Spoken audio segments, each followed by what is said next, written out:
Hello guys, welcome back to a brand new video. Today's video, I'm going to be teaching you how to make a menu. So basically, a menu you just do it's very easy. If you follow, like, I taught you how to add buttons in my last video. If you guys haven't seen it, I'm going to link it above. So basically, you just add buttons, and then you can just add actions here.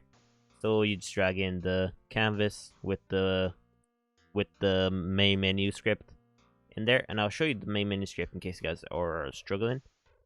Here's the main menu. So for the play, I have this load scene.get active scene +1 index. So basically, I'm just adding 1 to the index. If you guys don't know what the index is, it's this right here in build settings. The index is just the order of your scenes. So basically, whenever you play a spray, it will go here. This play again, it was for a node project, so I can actually get rid of that. Let's do that real quick. Play again 2 again was for a node project. So basically, all I have right now in my main menu is just a quit and a play. So basically, you just have that in there, and then that'll work perfectly if you have this organized. And then for my exit, it will just exit out of the game, obviously, as an exit should. My play will go to the next scene, and it works. And then for my main menu, it will so do the menu bit to like take you to another menu. It's a bit different because you just do. I'll show you here. So you go this, then you drag in any sort of menu, then you go game object dot set active. Then you can click that on or off depending on what you want to do. And then as I'll play it for you. Click there, works perfectly. And then it just brings you to the next screen. Then here you can mute, which is the main part that I want to show you guys because I tried looking this up and it was actually really hard to find. So basically what I did is I created a audio listener, and I just have this one audio listener that will go through my entire game listening for the audio. And what this single button does is it will add or destroy the audio listener. Now this doesn't stop the song from playing in the background obviously, but it stops you from being able to hear it, which I think is kind of the result you're going for anyways. Because most, like, your game sound doesn't really matter that much, so. And, like, it will restart every time the player plays the game again anyways, so. If he wants to bring back the song, he just needs to go back to the menu, click there.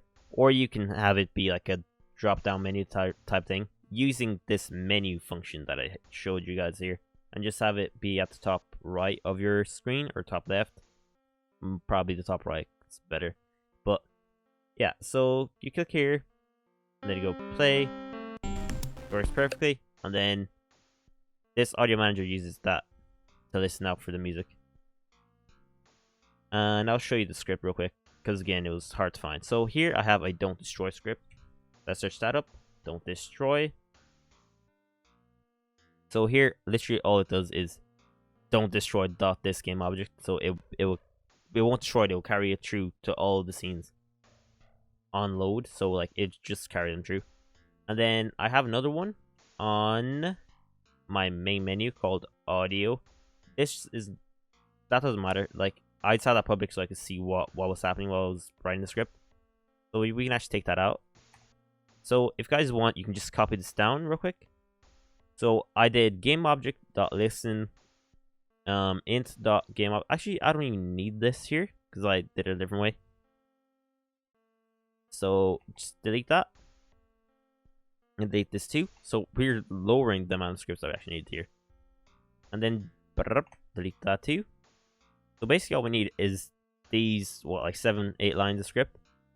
So basically what I did is I did instead of doing an if and getting the audio.listen if it's like valid or not, or if the bool is true or false, I just did a number, and I did it like my own way, because I know at the start it's gonna be 0, so I just set it equal to 0 here, and then because you're most likely gonna have the audio playing at the start anyways, and then if audio is equal to 0, it will destroy the audio listener, and then it'll just destroy that component, so it won't listen to the audio anymore.